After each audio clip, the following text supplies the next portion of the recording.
Oh,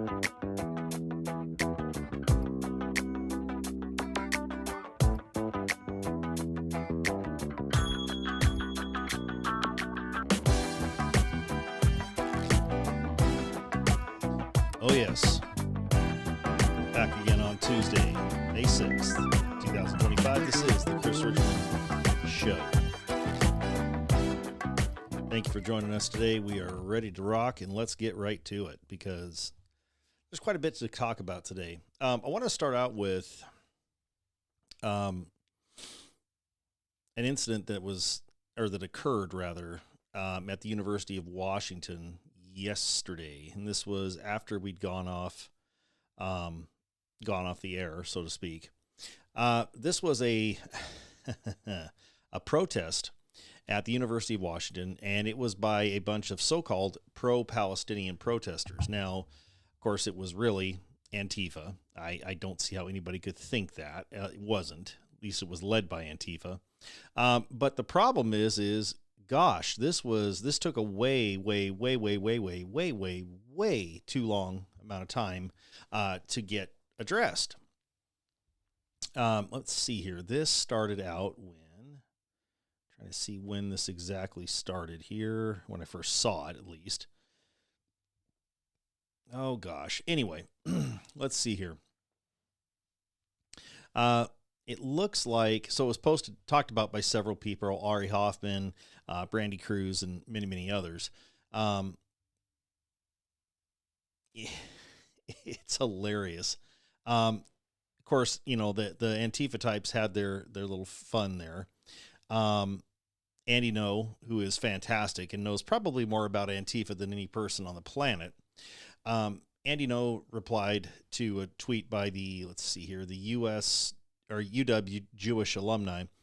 These are violent Antifa members, part of an organized anarchist gang network. You should know this by now. They are far-left, violent extremists, which of course they are. Let's see here, blah, blah, blah. Of course, UW was quiet about this, and Bob Ferguson hasn't said a damn thing and he won't. Let's see here. Oh gosh, where was this? They wanted to name... Okay, UW leadership had full warning because these anti-American lunatics posted about it in advance. Clearly, the administration failed to prepare. Where are you, UW police? They hung a banner. They hung a banner calling for the building to be renamed the Shaban al-Dalu building, or whatever the hell that is. They lit a fire. I mean, there's all kinds of stuff here. Now, this was the thing that was posted, the call for people to come, apparently. UW students are now occupying the Boeing-funded engineering building on the UW campus. Show up right now to the interdisciplinary engineering building located at 400 East Stevens Way to support these brave students. The University of Washington is a direct partner in the genocide of the Palestinian people through its allegiance to its partnership with Boeing. Rally now outside the IEB to take action alongside these students. Alongside the people of Palestine and their brave resistance. Wear a mask and cover identifiable features. Wow, that's brave. That's real brave. So, yeah, you know, we'll protest, but we don't have the balls to show who we are. And they blocked off the entrance. They piled up furniture outside to blockade it, and then apparently set fire to it. And Ari Hoffman very early on commented, this doesn't look like the usual Hamasniks, it looks like Antifa. Well, of course it was. Anyway, and of course, the Seattle Times posted, protesters had occupied the university's engineering building and called for the university to cut ties with Boeing. That's all it was. 30 people, by the way, were arrested. Como News reported that this had happened, and they put pro-Palestinian students at the University of Washington occupied the interdisciplinary engineering building Monday evening. Brandy Cruz posted a picture of it with it crossed out and put domestic terrorists instead of pro-Palestinian students, and then replied, happy to help you, Como News. So in other words, she fixed it for him. Let's see here. Where else? Good God, the Seattle Times is a joke. And then, this is really funny. Antifa pushes Seattle PD down a hill, fully repelling them from the lecture hall of interdisciplinary engineering. I've never seen such a broken police department that allows themselves to be policed. And that was posted by Cam Higbee. Let's see here. And let's actually, you know what? Let's hear what that sounded like, just for fun and giggles, shall we?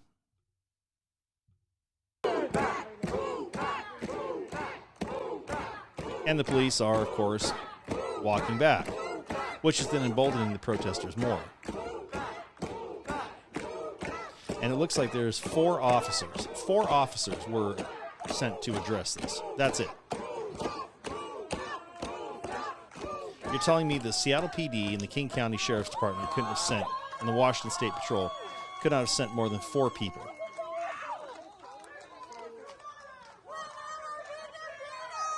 Yeah, actually, you guys were. Let's see here. And that was about 14 hours ago. 2 hours after this, Katie Davis Court posted, several law enforcement agencies have arrived on the scene to break up the criminal Gaza occupation, it was Antifa, but whatever, at the University of Washington. Authorities have issued an order to disperse or face arrest. Lieutenant James, the Seattle Police Department Pilot Team. UWPD, WSP, and Seattle PD will be making trespass arrests here at this location. Any interference for this operation will result in Why is he not your using a arrest. bullhorn? Just curious. Can they not afford bullhorns in the Seattle PD? I'm wondering.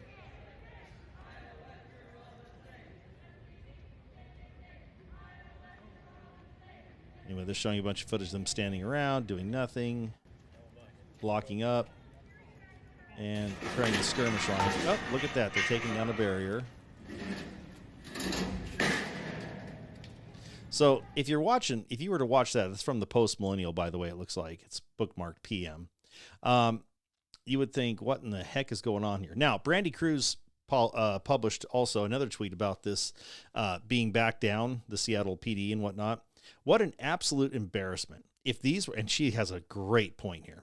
If these were right-wing extremists, that place would be swarming with cops, and Governor Bob Ferguson would already be on the scene for oppressor. The tolerance for left-wing political violence in Washington State is disgusting. 100% accurate. And actually a very good point. If these were people, for example, who had taken over this in support, let's say this was a year or two ago, and they were in support of releasing January 6th people who were unconstitutionally jailed. We'll come back to that topic in here in just a minute, by the way. Bob Ferguson would have been all over here. The Seattle PD, King County Sheriffs, Washington State Patrol. Hell, they probably would have called in the FBI, ATF. They would have called in everybody, the U.S. Marshals, and there probably would have been deaths because, they would have sent dogs in there. They probably would have planted evidence to make it look like the people were armed. I mean, it would have been the end of the world. CNN would have cameras there, MSNBC, PMSNBC rather, ABC, CBS. I mean, everybody would have been there.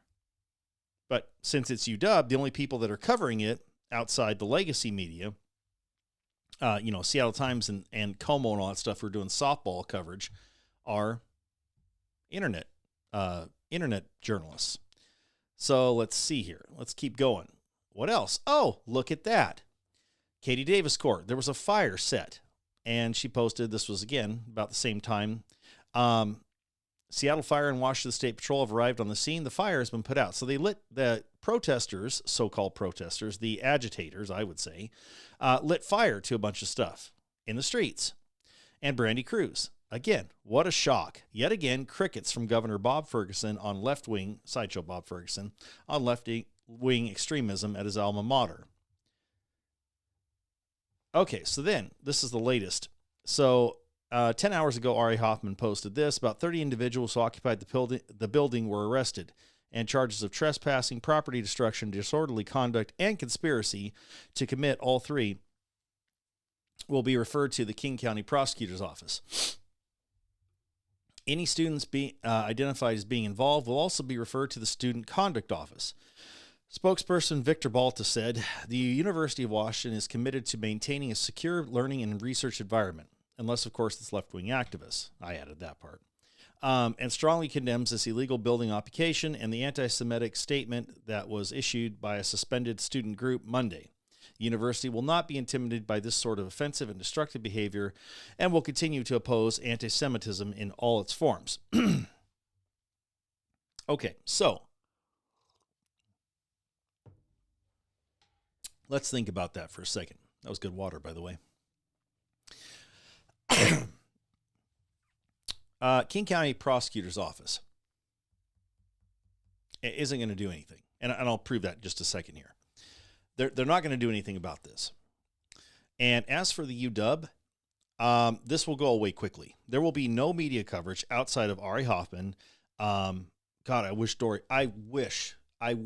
Monson was still around.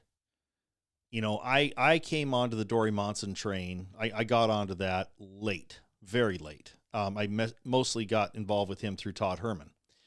But man, do I miss Dory. Hopefully Todd Herman will talk about this. I think he probably will. I cannot see him not talking about it. Let's put it that way. But this will go away. And the only people asking about it will be, like I said, Brandy Cruz, Ari Hoffman, Michael Medved maybe will be on there. I don't know. People around this area. It will disappear quickly from the news. It's probably already disappeared from the national news if it hasn't already. It will disappear soon. And nothing will be done. These people, the student conduct office, they may get a slap on the wrist. No one will be expelled. No one will be, I don't even think anybody will be suspended. Or if there's scholarships, I doubt that will be taken away. First of all, because none of these people probably have scholarships, or if they do, well, I doubt they do, but they're probably all paid for by mommy and daddy, if you get my drift. They're entitled. Nothing will happen to these people. Nothing. Not a thing. Now, about the King County Sheriff's or Prosecutor's Office. Let's talk about that for just a second here. So part of this, and where did it go? No, come on. Oh, there it is. Okay. So Ari Hoffman posted again 3 hours ago. This is the list of everyone who was arrested by the University of Washington police last night and booked into King County Jail for criminal trespass. Cade Jackson, Catherine Marie Brown, Claire Elizabeth Berger, Jonas Sims Piper, Brett Anthony Anton, Ricardo Colon Galvez, Ty Olson Park, Lucy Belzern, Taylor Christian Hart, Kamaya Majahan, Leah Keating, Roberta Lee Collison, Jade Chen Wu, Julia Claire Frazic, Luisa Guadalupe Ortega Subdiaz, Yafate Yorad, Ella Chennai Tonduwani, Akira Lynn Junia Pressert, Jessica Schultz, Ginger Ann Newberry, Yasmin Ponsakayev Ahmed, Gina Sahia Liu, Bailey Cunningham Keene, Sam Suoka, Finn Oliver Brown. Okay, we'll come back to this in a second here. There are several other names listed as arrested by SPD and the Washington State Patrol for the same charges. Max H. Rolfe, Tasman Imam, Riley Jane Centerwall, Zachary Ian Wallace Wells, who apparently is a so-called transgender person because preferred name is Maggie, Anna Lauren Haddle, Zainib Timur Chata, Genevieve K. Konajitsky, and Lucas Nichols McCausland. Okay, so sorry if I mispronounce anybody's name. I apologize. My fault entirely. Now, here's where I say nothing will be done. You want to know why? You know what the bail was set at for destruction of property, for all this other stuff that was done? You want to know what the bail was set at? You ready for this? $1,000. $1,000. That's it. Now, again, if these were pro 2A people who had gone to the Capitol to protest peacefully, by the way, pro 2A right-wing people would not be setting fire to a school, okay? And I base that not only on my own ethos, but when was the last time a pro, a Republican group or a GOP group set fire to things? And if you say J6, you need to be helped seriously. If you honestly still believe that January 6th was an actual legitimate, the protests, that is, were actually legitimate protests and they were not a false flag, I don't know how to help you. I really don't. But what I can do is help myself to some more coffee. $1,000. If these were right-wing people, if these were, again, pro 2A people, or moral, pro morals people, anti Chris Rakedahl and all his perverted crap that's going on, pro separate Eastern Washington counties from Washington State and join Idaho. If it were these people, that bail would be 10 times higher at least 10 times higher. Guaranteed. I will bet $1 million. I'll have to borrow it if I lose, but I won't lose, so it's a safe bet. It's a sucker bet. It would be, at the very least, $10,000. Probably more. I'm sorry, it would be. That's the truth. And like I said, Bob Ferguson, Brandy Cruz said, but it's true, Bobby Boy would have been down there to have a presser. Nick Brown, the AG of Washington State, would have been down there. I mean, he would have made some of the arrests himself, putting people in cuffs. These people would disappear. They would go into federal facilities. They'd be putting the Gen Pop in some of these prisons and then forgotten about. Yep. You can bet that. I would bet you tons of money on that. Absolutely insane what happened here. Okay, so now that we've talked about that, let's talk about Thom Tillis. So Thom Tillis, for those of you who don't know, is a GOP senator, and Tommy Boy is a rhino, and I'm saying that as nicely as I possibly can. Thom Tillis is, I have no use for him, or very little use for him. He's from North Carolina somehow. And Mr. Guns and Gear posted this, and apparently he's a North Carolina resident. Let me read you the tweet here. North Carolina Republican Senator Thom Tillis is blocking President Trump's pick for the U.S. or D.C. U.S. Attorney position because, wait for it, he thinks more people should have been arrested and prosecuted for January 6th. Having lived in North Carolina since this guy was elected, I can say it's not surprising. He's a POS rhino, and this is just the latest example of that behavior. Let's go ahead and listen to Tommy Boy talk about this and see if we can agree with Mr. Guns and Gear's take. He is, I don't believe he's being advanced to the markup. I met with Mr. Martin. He seems like a good man. Most of my concerns related to January 6th, and he built a compelling case on some of the 15-12 prosecutions that were probably heat of the moment bad decisions, but where we probably have a difference is I think anybody that breached the perimeter should have been in prison for some period of time. Whether it's 30 days or 3 years is debatable, but I have no tolerance for anybody who entered the building on January the 6th, and that's probably where most of the friction was. I see. So he disagreed with you on that?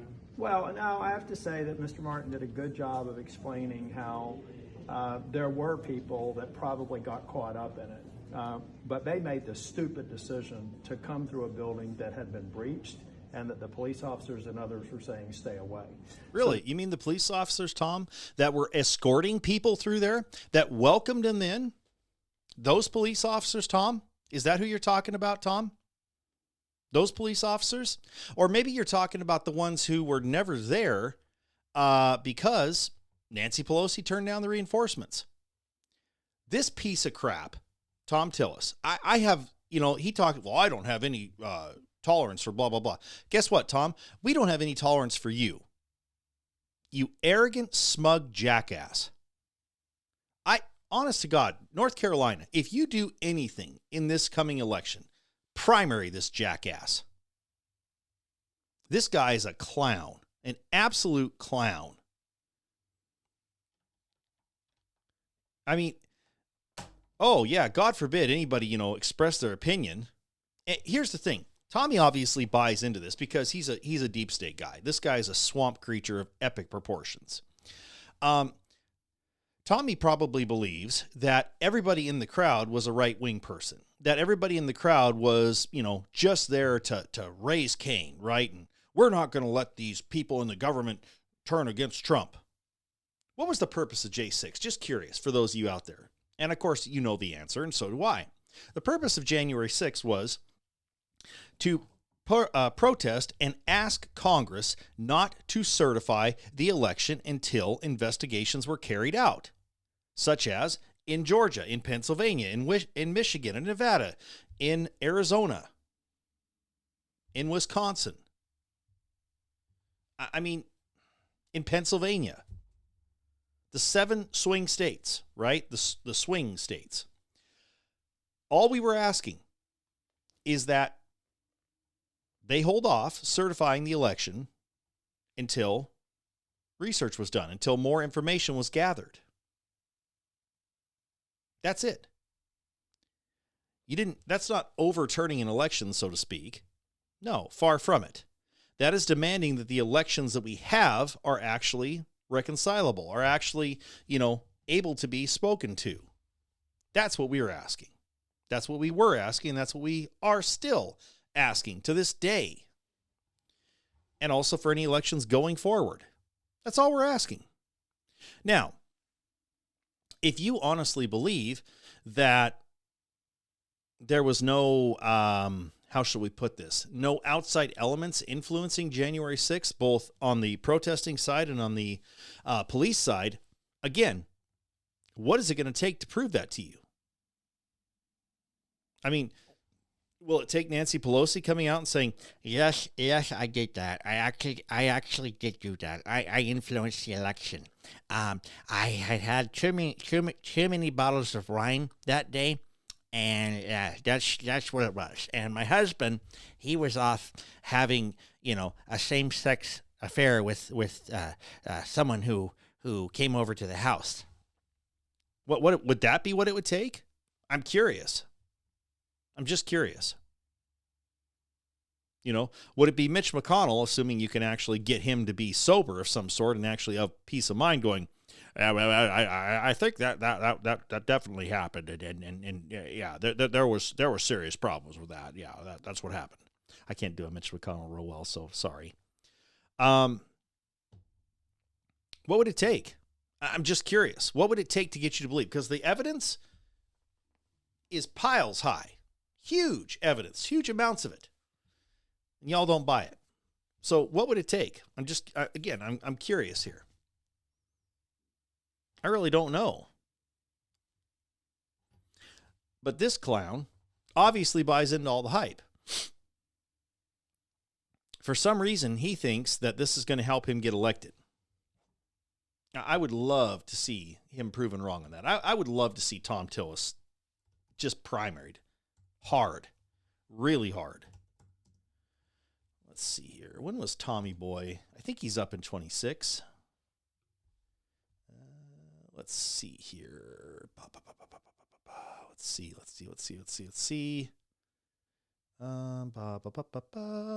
Yep, he's up at 26. So, voters of North Carolina, y'all better remember this. Let's get Tommy out of there, shall we? Because I have zero desire to see this clown back. He is a big POS. He is a huge POS. 100% POS. Yeah. He'll do conservative things. He's a lot like John McCain. He'll do conservative things for the most part when he needs to get reelected, and then once he's reelected, he'll go straight to the left. 100% of the time. Just like John McCain, just like his buddy, right? All right, let's take a music break real quick because I think we need to. We've had some heavy topics here, and when we come back, we'll get into some other things, including today's segment of Stupid libs. That's right. We'll have stupid libs when we get back. Well, let's go to break for just a second here, and we will be right back.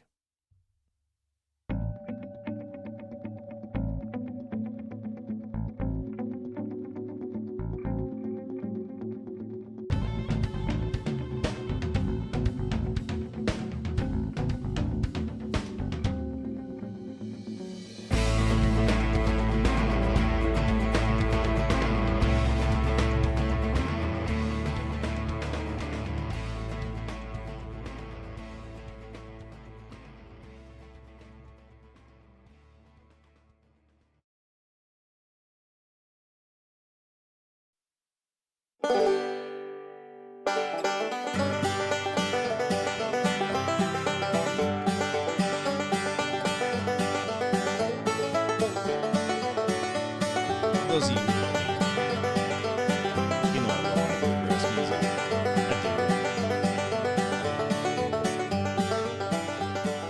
I love my bluegrass and I love my soul music, Motown.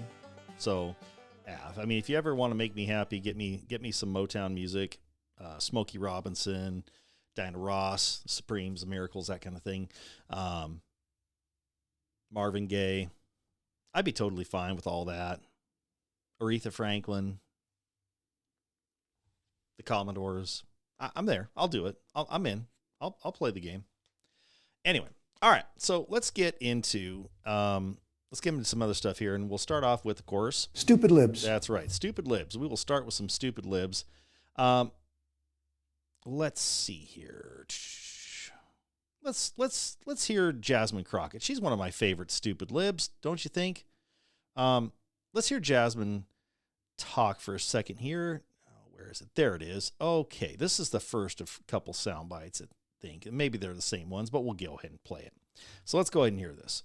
There are going to be people that tell you that you don't belong, and I am here to tell you over and over and over she switched that to ghetto, you Jasmine. absolutely belong. There are people that are going to tell you that there is not a table in which there is Regular a seat Jasmine. for you, but I am here to remind you of Montgomery and those folding chairs. Let me tell you, Ghetto Jasmine again. that we know how to use a chair, whether we pulling it up or we doing something else with it. Let me be the first one to tell you Back to normal. that I know Back to that y'all ghetto. are ready to put your boots on the ground. Back to ghetto Jasmine. So she's switching back and That's forth your there. She's cue. code shifting. There we go. Hey! Now, this was at a commencement address. Let me see if I can find out where this was. I can't remember off the top of my head.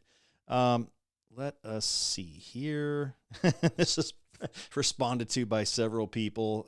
Matt Van Swal, political violence is so wrong. Why is this so hard for the left these days, to say these days? And here's the thing. Matt Van Swal used to be a liberal. A pretty, diehard liberal, too. Let's see here. Clown World. This is what passes for inspiration now, telling black students to weaponize chairs instead of their education. Absolute clown show. Isaiah Washington, also known as the Disruptor. Wow. Oh, dear God. What an idiot this woman is. Absolutely stupid person. Yeah, they go, where'd that fake accent come from? Well, clearly you don't watch much of Jasmine. It's funny to hear this gal talk. She's just dumb as a rock. Jasmine Crockett. She doesn't have a clue. She's so fake, so inauthentic. It's comical.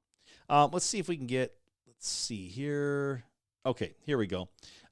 This, and it doesn't say what school this was at. I cannot remember off the top of my head. I saw it, and now I can't find it. This was up on Defying L's via Devory Darkins. Let's hear what this one is. And instead of publicly calling us the N-word, they use racist epithets and suggest that we're ghetto or unqualified Normal or Jasmine. diversity hires. Even though we're all more, oftentimes than not, more educated and qualified than they are. Oh, good thing And she's not instead of- using racism there, Oh gosh, I mean, come on, Jasmine, really? This is the best she can do. This is the best. This is a woman who, when you saw her, you heard her speak when she got the nomination, right? You heard that. You heard her say, she was honored to be there, she was glad to be there, and she was just happy. She was ecstatic. And who wouldn't be, right? You just got elected to this huge job. Huge job. And then you come up and you come into Congress, and Todd Herman has a theory that she got pulled aside by Hakeem Jeffries or Nancy Pelosi or somebody and told, hey, we like you. You got potential. You're, not unattractive. She's a fairly attractive gal. You're good at speaking. You have a JD, which, okay, no big deal, but still, but we need you to be more black. Now, instead of looking at, either of them, honestly, even Hakeem Jeffries, looking at him or Nancy Crockett and saying, what in the world are you talking about? Be more black. Are you insane? Instead of saying, that's all fine and good as long as it supports my constituents. That's all fine and good, and except for the fact that, this is who I am. This is who I was elected. This is how I was elected. Was being this person right here, not ghetto Jasmine. No, instead of that, she fell right in line. And to me, that's sad, honestly, because I think she could be a very, very good representative. But, really? That's what we're going to do? That's what we're looking at? Your best, the best you can come up with, Jasmine, when you're at a college graduation, a commencement, is a bunch of racism, and then telling people to hit other people with chairs. That's the best you can come up with. How is that inspiring? Honestly, I don't understand these people. I don't understand why. They just can't be, not normal, but they just can't, they can't do the right thing. They have to go out and they have to cock up everything they do. And I'm being as nice as I can with that. I really am. Now, talking of other people who are stupid, and this person supposedly isn't a lib, but he is, Mike Pence. I believe this was from Fox. Mike Pence was the recipient of an award, the JFK Courage Award, the John F. Kennedy Courage Award, for his, quote, actions regarding the January 6th incident. Let's hear what Mikey had to say about that, shall we? I will always believe, by God's grace, I did my duty that day. And what duty was that, Mike? I'm curious. You went in and, yeah, sure, you went in and you certified the election. But did you listen to the people who got you elected, Mike? Did you? Did you listen to the people who, when President Trump brought you on as vice presidential candidate, Pence, okay? Did you listen to the people who, when they said, well, boy, I don't know, Pence, and you went out and you said, you know what? No, I'm going to do a good job on this. And you went on Rush Limbaugh. I remember it clear as day. And you enunciated Trump's policies and, hey, this is what I believe too, yada, yada, yada. That's why I'm pleased to be on the President Trump or, candidate Trump's ticket. I'm pleased for this. And then after he was elected, wow, we're really doing great here. President Trump's leading, and I'm proud to say I'm a part of this, and I can't wait to keep going with this, yada, yada, yada. And people were happy with that. That's what got you elected. And going into the 2020 election, going around and doing all this campaigning. I mean, he could have set you up. If you had done your job, so to speak, it's possible Mike Pence could be president right now. Who knows? I don't know, maybe. But of course he didn't do that. That's not what happened. So for him to say that he is, I did the right thing, well, but did you? ultimately, you did, you did your constitutional duty, but did you do it with the understanding that, hey, there's something wrong here, but I don't care. I'm going to do it anyway. Had you just listened, had you just said, you know what, the people that voted me into office, myself and President Trump into office, have some serious concerns about the quality of this election. I'm going to allow some research to be done on this. And then if we come back and we find out that, you know what, everything is on the up and up, President Trump and I lost, okay, I'll certify the election. If not, then we have a different issue. But we will reconvene at, such and such a time, and we'll get this done. Okay, great. Reconvene on the 15th or what have you. But no, you didn't do that, Mike. You just went in and you went, yep, done. To support the peaceful transfer of power under the Constitution By the way, none of that would have affected of the United States of America. There's nothing there. And how is that courage? How is it courage, by the way, to go in and just say, yeah, I don't care what they say. Done. It's done. Courage, to me, would have been able to say, hey, you know what? I know I'm going to get creamed in the media for this. And I know that I really like the media and I don't like getting hit by them. I know I'm going to get hit by them hard, but I'm going to go ahead and delay the certification until later because I want it to be 100% legit. That would have taken courage. What he did? There's no courage in that. Come on, give me a break.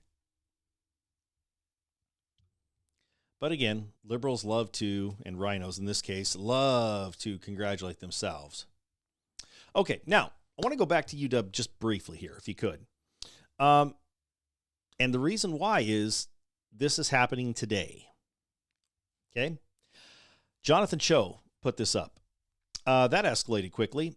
Trantifa, that's the Antifa folks associated with the so-called trans lobby, is now calling for violence at the Riley Gaines Olivia Krolczyk event at University of Washington on Tuesday. Expect lots of soy boys with rainbow hair. That last part, I don't know. Okay, whatever.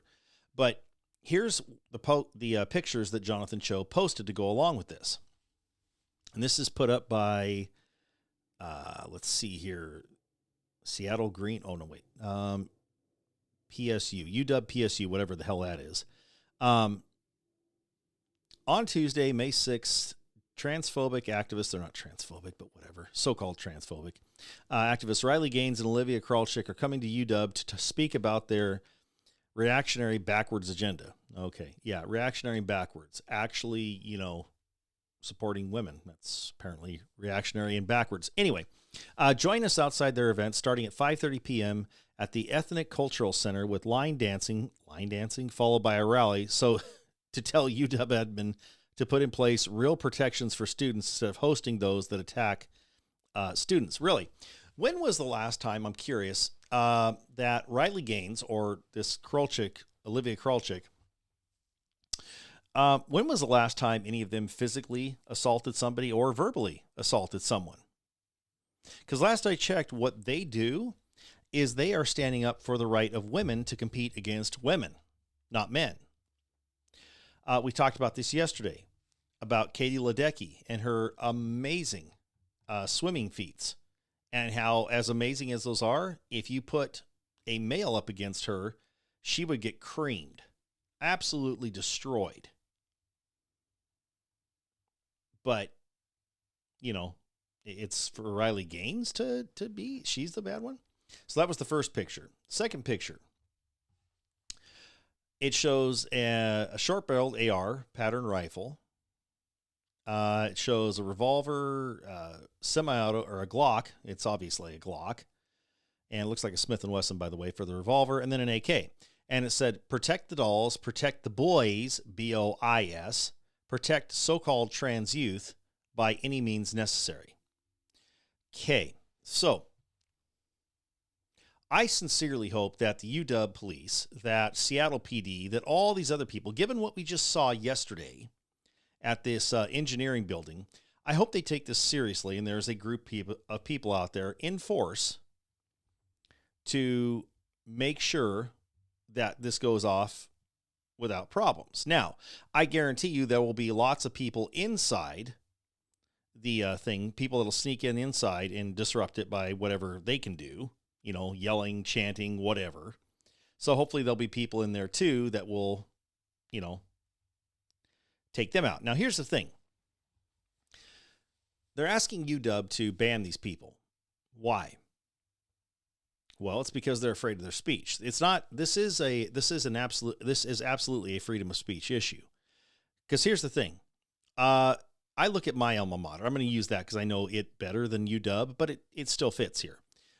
Eastern Washington University has decided in the past, that it wanted to bring on a bunch of liberal speakers, even though it is very much in Eastern Washington, okay? It is very much not a liberal area. Now, Spokane County, you could argue, has become increasingly liberal, and I would certainly agree with you on that. But they decided to bring in a bunch of liberal speakers. So this is the thing. You want to bring in liberal speakers? Fine. That's okay. They have the right to speak, and I have the right not to listen to them. So I asked the university, stop sending me any kind of solicitation or any kind of newsletter, because they send out a newsletter like most colleges do to alumni. I don't want any of it. As long as you guys are going to cater to only one side of the political spectrum, I want nothing to do with you. And to their credit, they understood and said, okay, yep, we can do that for you. Here's the thing. Again, I have, and most conservatives, have no problem with people speaking their mind. We support the First Amendment. That means you can say what you want. But when it becomes violent, and when you are advocating, in this case, for people to be harmed, especially if you act on that, that's where I start to draw the line. For example, there is no other way you can take this playbill here, this protect the dolls, protect the boys, protect so-called, and I'm putting in the so-called, by the way, trans youth by any means necessary, and then showing pictures of firearms. Let's see, one of which is illegal for a citizen to own unless it is registered, that being the short-barreled AR at the top. Looks like it's got about a 10.5-inch barrel. It's kind of a Mark 18 look. Anyway, when you start to do that, and especially if something actually happens, whoever posted this should be taken into account. Anybody that executes this issue or executes this level of violence that's being called for here also should be held accountable. It's fine to say things. And also, here's the other thing too. If you are inside being an idiot and trying to prevent Riley Gaines or Olivia Krolczyk from speaking, I have no problem with you being removed from that area. You don't have to be there. You can speak, but so can they. You both have protection by the First Amendment. If you don't want to hear it, there's nothing in the First Amendment that says you have the right to be heard, so to speak, or that you have to listen to things. You don't have to listen. This was actually an argument kind of related to this on another platform, or it was on X actually, where a gentleman said, well, I have the right to, speak if I get in someone's face. And they said, yeah, you can get in someone's face. But if you, basically it was, you can speak, but there's actions to that. If that hurts your business or whatnot, that's it. And the person said, no, that's BS. I should be able to speak and not suffer any consequences. And the guy that was posting said, that's not the First Amendment at all. It guarantees you the right to speech. It does not protect you from the after effects of it, so to speak. And again, that has been more defined in that violence related to that is no longer speech. That's, assault or whatever. So again, I find it mildly hilarious that, let me put it this way. I find it mildly interesting that the UW has not issued anything on this. The UW has not issued a statement that I know of. I could be wrong on this, but that I know of, that has said, hey, no violence will be allowed at this. You know, if you show up and you are armed, this is a gun-free zone, the campus rather, and you will be prosecuted to the full extent of the law. But again, we don't see that. Let's see here. Give me a second here, guys. Let's see. Okay. All right. Now that we've covered that, and we'll see, like I said, we'll see how that goes down tonight. I will be very interested to see what happens. Antarctica. This is interesting. Antarctica has, this is reported by Colin Rugg, by the way. Antarctica has reversed a trend, and it's gaining ice for the first time in decades, according to a study published by Science China Earth Sciences. So I'm kind of curious as to whether I believe that or not, since it's published by a Chinese group. Researchers say from 2001 to 23, the Arctic ice sheet saw a record-breaking mass gain. The Tongyi university researchers say satellite gravimetry data shows that from 2011 to 2020, the Antarctic ice sheet lost 140 gigatons of ice per year.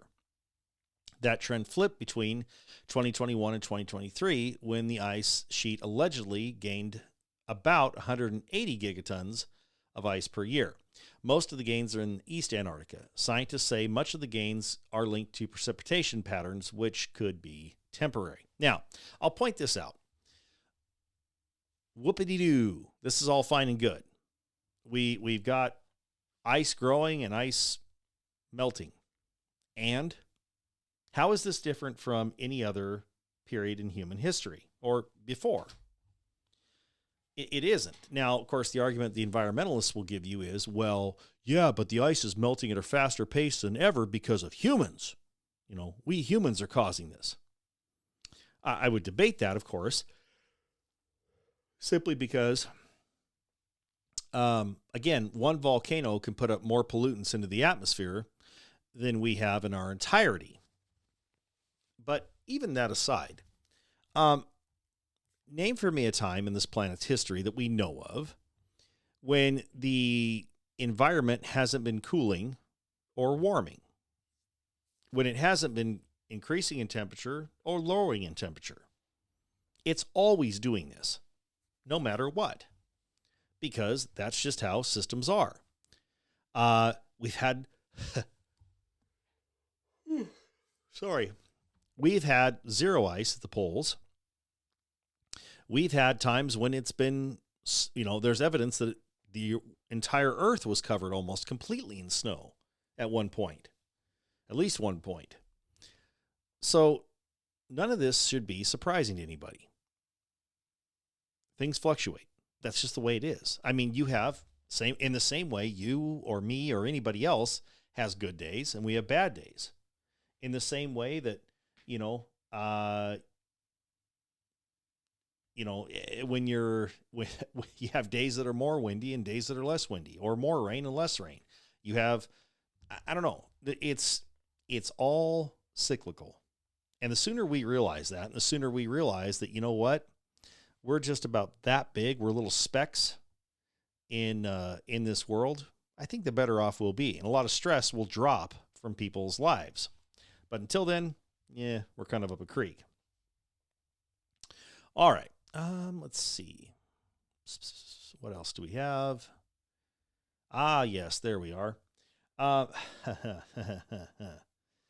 Oy. Actually, you know what? I want to get to, I actually talked about that yesterday. I don't know why that's still there. I want to get to Vox. Now, this is going to blow your mind. Given how crappy Vox usually is on their stuff, I am probably the most surprised by this, but Vox was actually kind of right on something, which blew my mind a little bit. Vox, and again, this will just blow your mind. Let me give you the tease here. An so-called trans lawmaker brings a Supreme Court case that she absolutely must win. Subhead: to defend democracy, the courts must rule in favor of a lawmaker who bullied a high school student. Okay, so you're thinking, what is going on here? First of all, we don't have a democracy. We have a constitutional republic.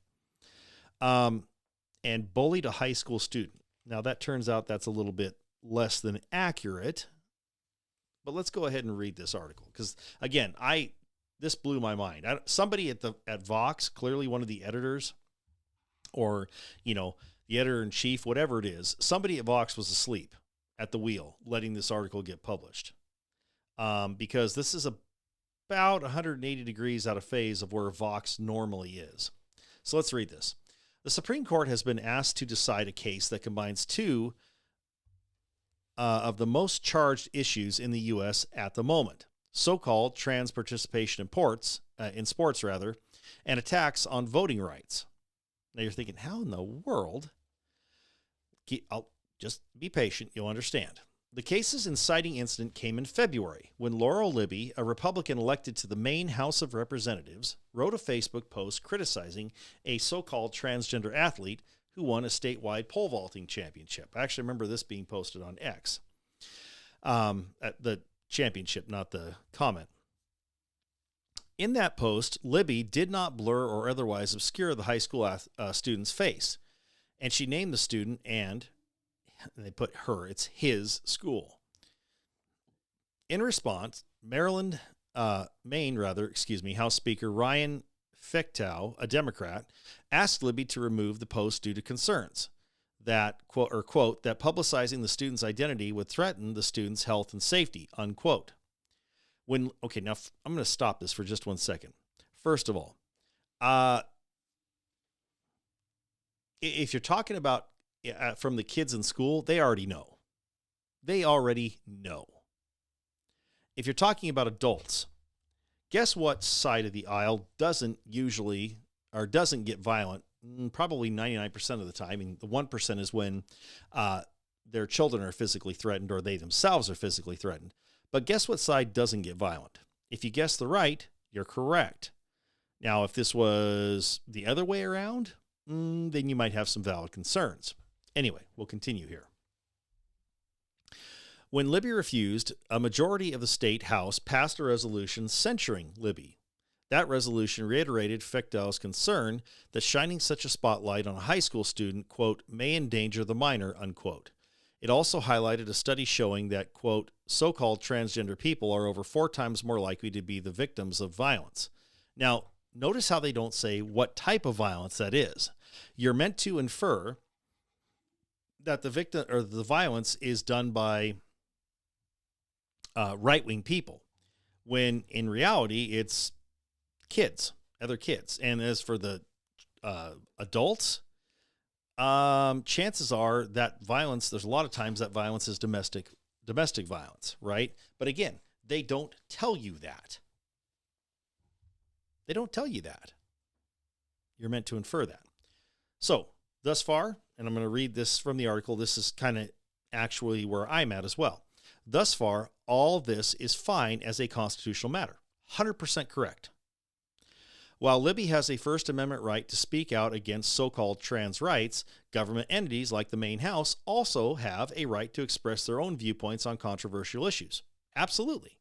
And that includes formally denouncing statements by individual lawmakers that a majority of the legislature finds repugnant. Yep, 100% correct. So far, 4 paragraphs in, this article is on the nose. But, now this is where it gets tricky, but Maine's House rules also provide that Libby, quote, may not be allowed to vote or speak, unquote, on the House floor until she apologizes for the conduct that resulted in her censure. Blech. She refused to do so and thus has effectively been stripped of her ability to vote on legislation since last winter. This also means that her constituents are effectively stripped of their representation in the state house because their duly elected representative cannot vote on bills. Now, this is where my mind was blown. I could not believe this was in Vox. I mean, they're bringing this out. They're actually being neutral for the most part down the line. Blew me away. Next paragraph. And again, my mind, like I said, my mind's just going, whoa, whoa, whoa, whoa, whoa. What am I reading? Where am I reading this? Is this in, a conservative publication? No, it's in Vox. That is not allowed. So they're talking about restricting the representative. That is not allowed. Indeed, the Supreme Court's decision in Bond versus Floyd from 1966, which involved the Georgia House of Representatives' decision not to seat a duly elected lawmaker, ostensibly because he spoke out against the Vietnam War, is almost directly on point. Bond held that the First Amendment, quote, requires that legislators be given the widest latitude to express their views on issues of policy, unquote.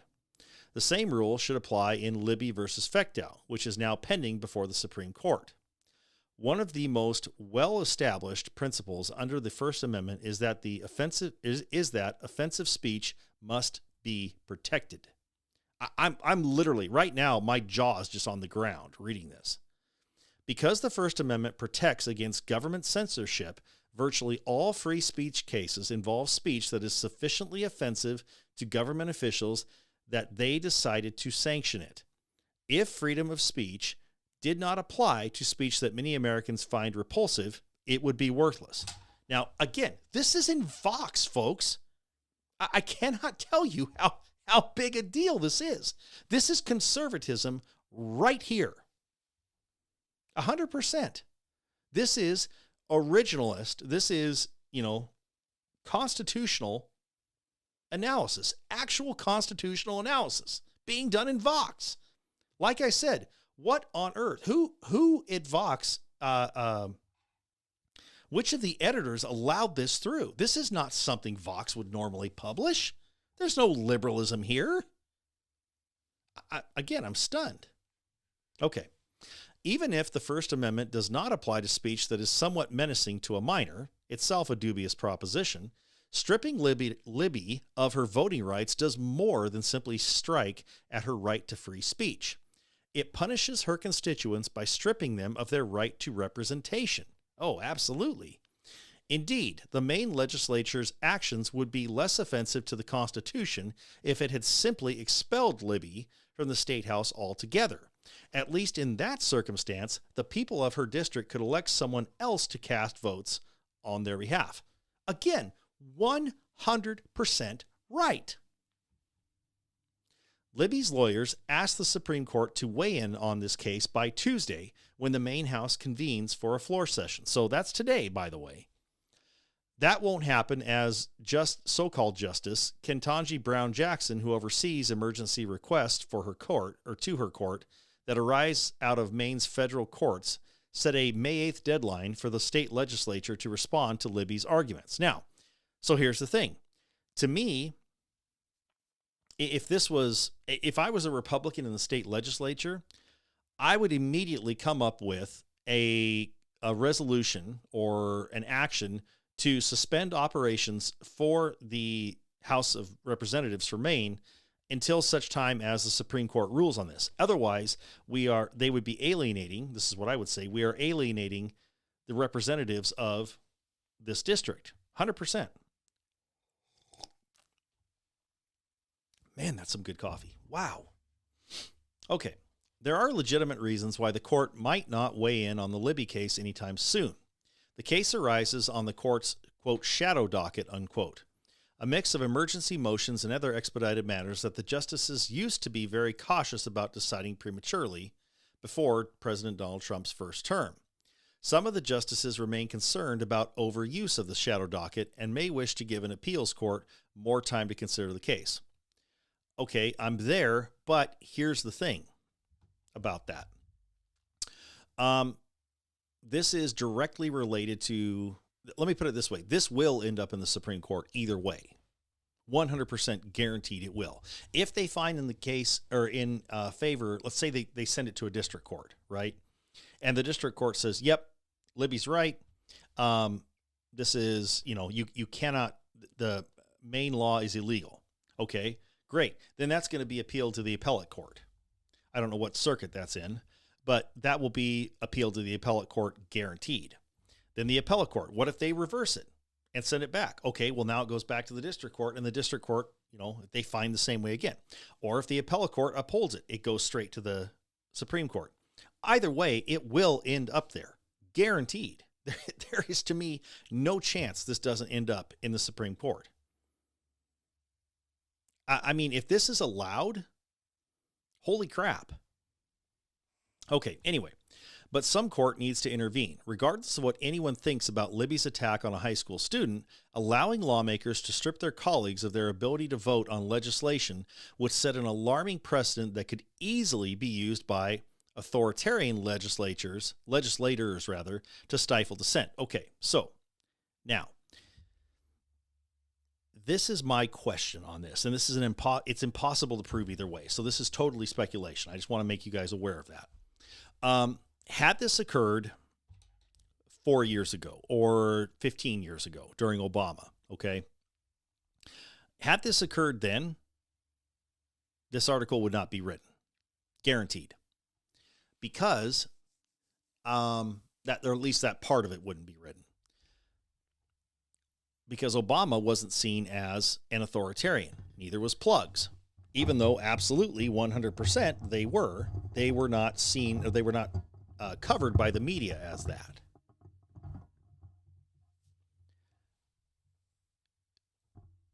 The authoritarian part is what kind of gives up that, this might be this might be why it got through. But here's the thing. Even with that in there, it's still 100% correct. It could be used by authoritarian legislators. I mean, Mike Johnson, Harry Reid, that kind of thing, Nancy Pelosi, Chuck Schumer, Mitch McConnell. Oh yeah, don't think I haven't forgot about Mitch the Bitch. Even John Thune. You know what? I don't like the fact that you just spoke out and said that we should be protecting sound suppressors. I'm not going to let you vote until you apologize for that. I mean, I know that's a little bit extreme, but still, that example. Anyway, okay. So what is the specific legal question in the Libby case? For now, no court has weighed in on whether it is constitutional to strip Libby of her ability to vote or speak on the House floor. A federal district judge denied relief to Libby on the grounds that the legislature's decision to sanction her is protected by legislative immunity. An appeals court issued a brief decision denying Libby an emergency order, immediately reinstating her voting rights. But the case remains pending before that court. In other words, they haven't really heard it. They just took a snap decision. The principle of legislative immunity is well established. As the court said in Powell versus McCormick of 1969, it is intended to ensure that, quote, legislators are free to represent the interests of their constituents without fear that they will later be called to task in the courts for that representation. Okay. But isn't that what she's doing? Because if her constituents oppose so-called transgender integration into women's sports, men, competing in women's sports, isn't that what Libby is representing? Just curious. Imagine, for example, that the Maine legislature enacts a tax on the sale of beets. If this tax is illegal, a beetroot farmer might file a lawsuit against the state's taxing agency seeking to be reimbursed for paying it. But they cannot sue the state's lawmakers who voted for that tax. Those lawmakers are shielded from liability, and the farmer's suit lies against the state officials who actually collect the tax. Again, spot on. While this framework protects lawmakers from being hauled off into court, it is not intended to render illegal legislation, or in the Libby case, an illegal sanction imposed on a lawmaker, entirely immune from judicial review. In the Powell case, for example, the Supreme Court ruled in favor of a duly elected member of Congress that the U.S. House refused to seat, in large part because of corruption allegations against that lawmaker. Though legislative immunity might have prevented that unseated lawmaker, New York New York's Representative Adam Clayton Powell from suing the actual members of Congress who voted to unseat him, the court allowed his suit to proceed against the House Sergeant at Arms, who is responsible for paying House members. Although, quote, although an action against a congressman may be barred, unquote, by the Constitution, Powell concluded, quote, legislative employees who participated in the unconstitutional activity are responsible for their acts. Okay, great. A similar rule should apply in Libby. Although Libby's suit against Fechtow should be precluded by legislative immunity, she also sued Robert Hunt, the clerk of the Maine House who is responsible for tallying votes cast by representatives. She seeks an injunction requiring Hunt to count her votes. The district judge, for what it's worth, claimed that Bond and Powell did not apply to the Libby case because in both those cases, the lawmaker was removed from a legislature entirely, while Libby was merely sanctioned until she apologizes. Okay, and I was about to say something, but here we go. But this distinction should not matter. Exactly. Powell established that, quote, legislative employees, unquote, like Hunt, can be sued for, quote, unconstitutional activity, unquote, generally, regardless of whether that activity results in someone being removed from their job as a lawmaker. Moreover, it's not hard to imagine how lawmakers could abuse the power to strip away a colleague's voting rights. Exactly. The Bond case, for example, involves State Representative Julian Bond, a prominent black civil rights activist who was elected to Georgia shortly before the Voting Rights Act of 1965 enfranchised black voters in the Jim Crow South. Though his colleagues claimed that they refused to seat him because of his views on the Vietnam War, Bond's race almost certainly drove many of his unreconstructed colleagues to lock him out of office. Maine's decision to strip Libby of her voting rights is also evocative of a more recent incident, where Tennessee's Republican-controlled House voted to expel 2 black Democrat lawmakers under circumstances which strongly suggested that their race motivated this expulsion. The legislature backed down after both lawmakers were reelected. Okay, so that's the first paragraph I disagree with. Vox's representation of that is inaccurate. Plainly, utterly inaccurate. It was not because of the race, and they forgot to talk about the third candidate. Now, if she's talking, or the person who wrote this is only talking about, it's a male, by the way, Ian Millhauser. If they're talking about the votes that, or the fact that, oh gosh, what were their names? The 2 black voters were expelled. We already talked about this. It was largely because I think, now the optics are horrible, by the way. I will admit that. It was because the 2 legislatures, the 2 kids who happened to be black, were freshmen. They were very new, less than 2 years, as I recall. Whereas their white colleague, who also participated, was censured, but only was able to stay in office by 1 vote. She had been there for 18 years, as I recall. I may be a little fuzzy on that. So I'm guessing there was a little, hey, I scratched your back nice and hard on this. You're going to scratch mine here. Now, like I said, that doesn't help the optics. The optics look horrible on this. Looked horrible. But it wasn't a race thing, so I disagree with that part. Libby, who was sanctioned for bullying a teenager, and again, I disagree about the bullying part, hardly occupies the same moral high ground as Julian Bond. But the same constitutional principles that applied in Bond should apply in Libby. Otherwise, any lawmaker who is in the minority within their legislative body could be targeted by colleagues who want to silence them and to disenfranchise their constituents. Now, again, my only question about this is, would they have written this article 15 years ago? Or even 5 years ago? No, 4 years ago, sorry. I don't think they would have. But that said, this is a stunning piece to see in Vox, because again, it's about 99% dead on. There's only, like I said, 1 paragraph I really disagree with. And that's when it refers to a whole different thing. Other than that, this article is spot on. And it goes to also illustrate some of the issues we've been seeing lately with First Amendment things, like these idiots that are at these Republican town halls. Do I think they're plants? Yes. Are they still exercising their First Amendment right to speak and should be allowed to speak? Also, yes. Sorry, it's the truth. So, again, I will be very interested to see where this goes, because all the points brought up in there are very, very valid. Very valid. I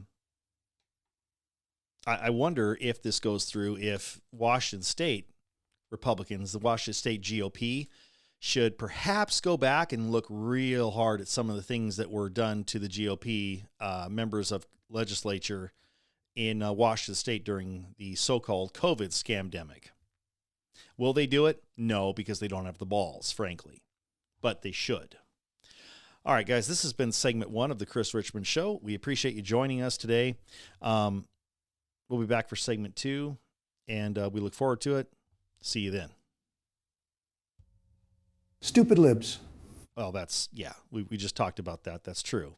But let's go to the outro music. I appreciate you wanting to comment, Mr. President, but we'll talk about that on the backside.